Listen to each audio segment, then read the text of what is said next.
যে আল্লাহ তাআলা আপনার ভিতরে কোমলতা দান করছেন, আপনার ভিতরে নম্রতা দান করেছেন, আপনি নরম স্বভাবের, আপনি মানুষকে আপন করে নিতে পারেন।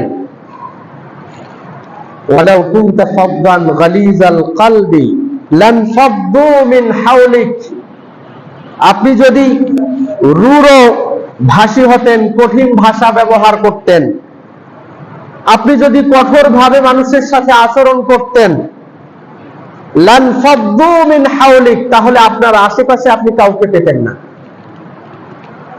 মানুষ এক বাক্যে আপনাকে ছেড়ে চলে যেত যে এই মানুষটার কথা ভালো না, এই মানুষটার স্বভাব ভালো না, এই মানুষটা রাগত, রাগের সুরে কথা বলে।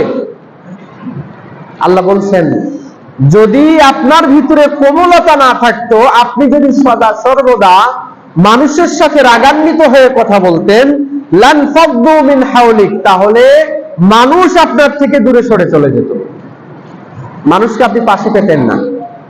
অথচ নবী করিম সাল্লাল্লাহু আলাইহি ওয়াসাল্লাম এমন একটা পরিবেশে দাওয়াত দেওয়া শুরু করেছিলেন, বা এমন একটা দাওয়াত তিনি শুরু করেছিলেন যেই দাওয়াতের অনুসারী প্রথমে কেউই ছিল না।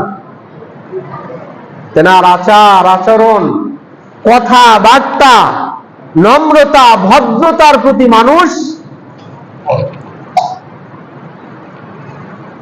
মানুষ তার এই আচার আচরণে মানুষ খুশি হয়ে নবী করিম সাল্লাল্লাহু আলাইহি ওয়াসাল্লামের দলে তথা ইসলামে মানুষ অংশগ্রহণ করেছে।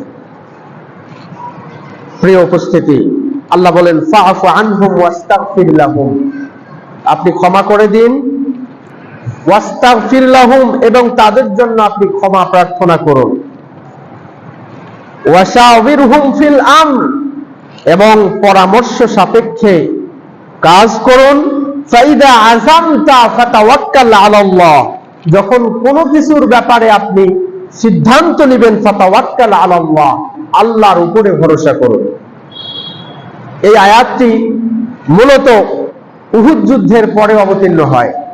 ফাবিমা রাহমাতিন মিনাল্লাহি লিনতা লাহুম, এই যে আয়াতটি সূরা আল ইমরানের 159 নম্বর আয়াত, এই আয়াতটি উহুদ যুদ্ধের মধ্যে অবতীর্ণ হয়, উহুদ যুদ্ধের পরে অবতীর্ণ হয়। যুদ্ধে কিছু কিছু সাহাবায়ে কেরামের ভুল সিদ্ধান্তের কারণে মুসলিমদের ক্ষতি হয়েছিল, ভুল সিদ্ধান্তের কারণে মুসলিমের ক্ষতি হয়েছিল। তারপরেও আল্লাহ পাক রব্বুল আলামিন নবী করিম সাল্লাল্লাহু আলাইহি ওয়াসাল্লামকে কঠোর আচরণ করার ব্যাপারে তিনি নির্দেশ প্রদান করেননি।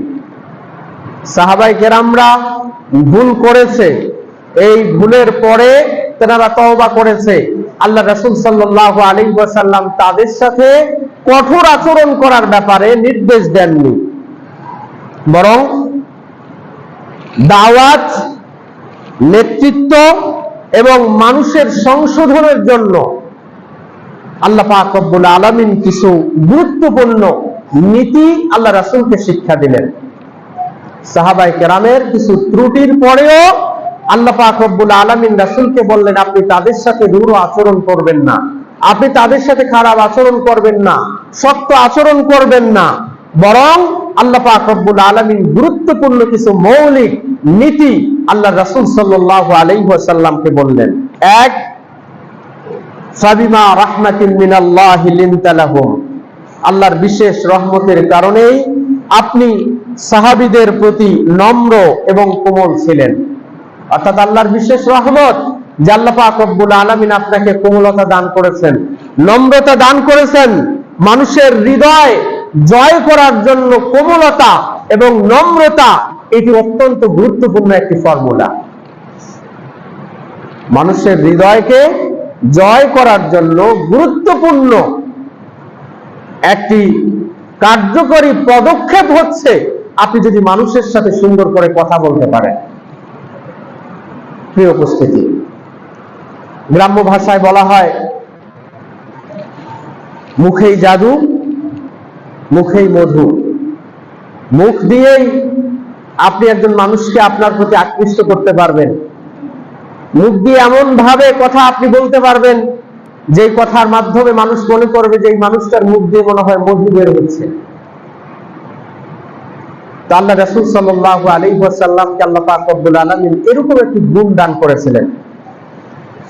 রাসূল সাল্লাল্লাহু আলাইহি ওয়াসাল্লাম যখন বসে থাকতেন, এমন ভাবে বসে থাকতেন মনে হচ্ছে যেন মানুষ ভাববে যে এই মানুষটা মনে হয় খুবই গম্ভীর, এই মানুষটা মনে হয় কথা বলবে না, এই মানুষটা মনে হয় খুবই কঠোর।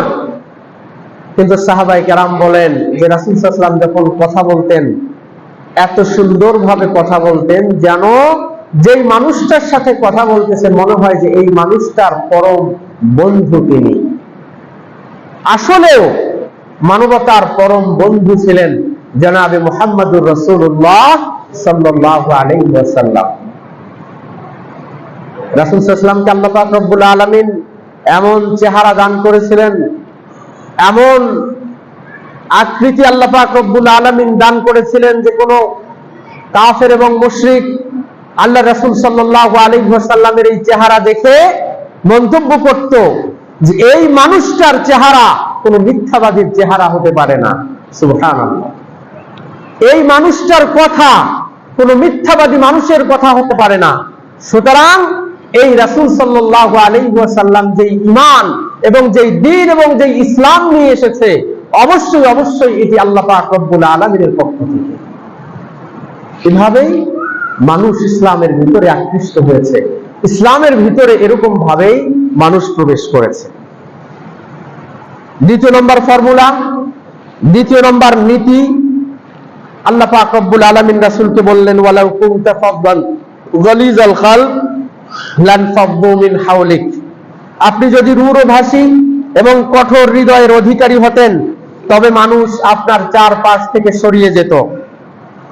একজন দায়ী, একজন শিক্ষক, একজন অভিভাবক এবং নেতাদের জন্য গুরুত্বপূর্ণ যেই শিক্ষা আল্লাহ পাক রব্বুল আলামিনের দেওয়া দরকার আল্লাহ পাক রব্বুল আলামিন রাসূল সাল্লাল্লাহু আলাইহি ওয়াসাল্লামকে দিয়ে দিলেন। আপনি শিক্ষক হবেন, আপনি যদি ছাত্রের সাথে রূঢ় আচরণ করেন ছাত্র আপনার কাছাকাছি যাবে না। আপনি একজন অভিভাবক, আপনি যদি অভিভাবক হিসাবে সন্তানদের সাথে সদা সর্বদা রূঢ় আচরণ করেন, খারাপ আচরণ করেন, তাহলে সন্তান আপনার কাছাকাছি যাবে না। আপনি একজন দায়ী, আপনি কোরআনের কথা বলেন, হাদিসের কথা বলেন, আপনি ইসলামের বাণী পৌঁছায় দেওয়ার চেষ্টা করেন, আপনি যদি রূঢ় আচরণকারী হন, কঠোর হৃদয়ের অধিকারী হন, তাহলে মানুষ আপনার কাছাকাছি যাবে না। আপনি একজন নেতা, আপনি যদি একজন নেতা হন, আপনি যদি কঠোর হৃদয়ের অধিকারী হন, তাহলে জনগণ আপনার কাছে যাবে না। আল্লাহ পাক রব্বুল আলামিন রাসূলকে বললেন ওয়ালাউ কুনতা ফাদদান গালিজাল কলব লানফাদ্দু মিন হাওলিক। আপনি যদি কঠোর হৃদয়ের অধিকারী হন তাহলে মানুষ আপনার থেকে দূরে সরে যাবে, মানুষকে আপনি আপনার পাশে পাবেন না। এরপরে উক্ত আয়াতে আল্লাহ পাক রব্বুল আলামিন আরো একটি ফর্মুলা দিলেন, ফাফু আনহুম। হে রাসূল আপনি তাদের ভুলকে ক্ষমা করুন। সাহাবায়ে কেরামরা উহুদের যুদ্ধে যেই ভুল করেছিল আল্লাহ রাসূল সাল্লাল্লাহু আলাইহি ওয়াসাল্লাম তাদেরকে বলেছিলেন, প্রায় 70 জন সাহাবায়ে কেরামকে বলেছিলেন জয় হোক মুসলমানদের কিংবা পরাজয় হোক, এই যে ঘাটিতে তোমাদেরকে অবস্থান করার জন্য বললাম এই জায়গা থেকে তোমরা সরবা না। প্রাথমিক পর্যায়ে মুসলমানদের যখন বিজয় হলো, তারা গনিমতের সম্পদ নেওয়ার জন্য ওই যে 70 জন সাহাবায়ে কেরামকে একটি ঘাটিতে রেখেছিলেন, পাহাড়ের একটি ঘাটিতে রেখেছিলেন। তারা ভাবলো যে মুসলমানদের তো বিজয় হয়ে গেছে, চলো এখন আমরা গনিমতের সম্পদকে আমরাও গনিমতের সম্পদকে সংগ্রহ করি। কিছু কিছু সাহাবায়ে কেরাম এটার বিপক্ষে ছিল। তারা বলল যে না, রাসূল সাল্লাল্লাহু আলাইহি ওয়াসাল্লামের নির্দেশ অমান্য করা যাবে না। রাসূল সাল্লাল্লাহু আলাইহি ওয়াসাল্লাম বলছে জয় পরাজয় যেটাই হোক আমাদের এখান থেকে সরা যাবে না। কিছু সাহাবায়ে কেরাম তারা সরল না, কিন্তু বাকি কিছু সাহাবা তারা সরে গেল।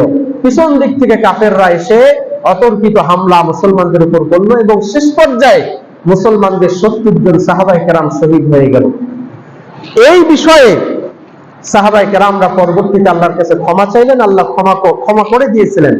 আল্লাহ বলছেন হে রাসূল আপনি তাদের উপর রাগান্বিত না হয়ে ফাফু আনহুম, আপনি তাদের ভুলগুলোকে ক্ষমা করে দিন। ব্যক্তিগত কষ্টের কারণে আপনি প্রতিশোধ পরায়ণ হবেন না। আপনার অন্তরের ভিতরে যে কষ্ট আছে, এই কষ্টের কারণে আপনি প্রতিশোধ পরায়ণ হবেন না, যেবার সুযোগ পেয়েছি বাস আমি প্রতিশোধ নিব। এটি ইসলামের শিক্ষা নয়। আল্লাহ পাক রব্বুল আলামিন বললেন ফাআফু আনহুম, আপনি তাদেরকে ক্ষমা করে দিন, ওয়াস্তাগফির লাহুম, এবং তাদের জন্য আপনি আল্লাহর কাছে ক্ষমা প্রার্থনা করুন। যারা ভুল করে তাদের জন্য আপনি আল্লাহর কাছে আপনি ক্ষমা প্রার্থনা করুন।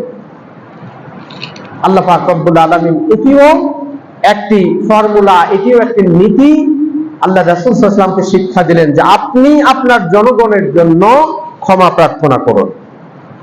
5 নম্বর আল্লাহ বললেন ওয়াশাওয়িরহুম ফিল আমর, গুরুত্বপূর্ণ বিষয়ে তাদের সঙ্গে পরামর্শ করুন, সাহাবায়ে কেরামদের সাথে পরামর্শ করুন। যদিও নবী করিম সাল্লাল্লাহু আলাইহি ওয়াসাল্লাম আল্লাহ পাক রব্বুল আলামিনের ওহীর মাধ্যমে পরিচালিত হতেন। রাসূল সাল্লাল্লাহু আলাইহি ওয়াসাল্লাম যত কর্মকাণ্ডই, যত সিদ্ধান্তই দিতেন, সমস্ত সিদ্ধান্তগুলো আসতো কার পক্ষ থেকে? আল্লাহর পক্ষ থেকে। তারপরেও আল্লাহ পাক রব্বুল আলামিন বললেন ওয়াশাওয়িরহুম ফিল আমর, এবং আপনি তাদের সাথে পরামর্শ করুন। পরামর্শে বারাকা আছে, বরকত আছে। পরামর্শে যদি কোনো রকমের কোনো ভুল এবং ত্রুটি হয়, আল্লাহ পাক রব্বুল আলামিন সেটিকে ক্ষমা করে দেন। আপনি পরিবারের স্বামী, আপনি আপনার স্ত্রীর সাথে পরামর্শ করেন। আপনার পরিবারের মধ্যে 6 থেকে 7 জন সদস্য আছে, আপনি সকলের সাথে পরামর্শ করেই আপনি সিদ্ধান্ত নেন। এমনকি আল্লাহ রাসূল সাল্লাল্লাহু আলাইহি ওয়াসাল্লাম আম্মাজান হযরত আয়েশার সাথে পরামর্শ করতেন, অন্যান্য স্ত্রীদের সাথেও তিনি পরামর্শ করে সাংসারিক সিদ্ধান্ত নিতেন। আজকে অনেকাংশেই আমরা আমাদের পরিবারের সাথে আমরা পরামর্শ করতে চাই না, এবং অনেক মা বোনদের এখানে কষ্টও আছে। অনেকেই অভিযোগ করে যে আমার স্বামী যা করে করে, কিন্তু আমাকে কোনো কিছু জানায় না, আমার সাথে কোনো রকমের পরামর্শ করে না। অথচ পরামর্শের ভিত্তিতে কোনো কাজ করলে আপনার পরিবারটা সুন্দর হবে। আপনার স্ত্রী আপনাকে বলতে পারে, আপনার স্ত্রীও বলবে যে না, যাই করুক না কেন স্বামী আমার সাথে কি করে? পরামর্শ করে। পরামর্শের ব্যাপারে ইসলাম উদ্বুদ্ধ করে।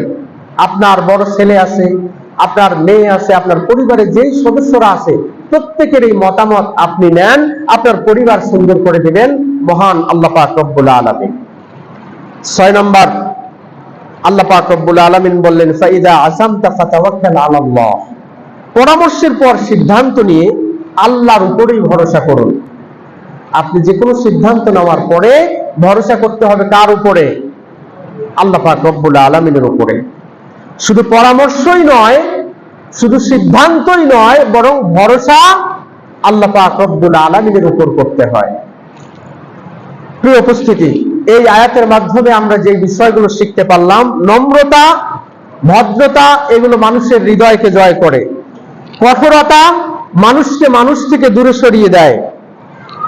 অন্যের ভুলকে ক্ষমা করা, এটি নেতৃত্বের অন্যতম গুণ। আপনি নেতা হয়েছেন, অন্যের ভুলকে যদি আপনি ক্ষমা করতে পারেন, তাহলে আপনি প্রকৃত নেতা। এরপরে সিদ্ধান্ত নেওয়ার আগে পরামর্শ করা, এটি হচ্ছে সুন্নাহ, এবং সমস্ত পরিকল্পনা শেষে আল্লাহ পাক রব্বুল আলামিনের উপরেই ভরসা করতে হবে। আল্লাহ পাক রব্বুল আলামিন আমাদের সকলকেই বুঝার তৌফিক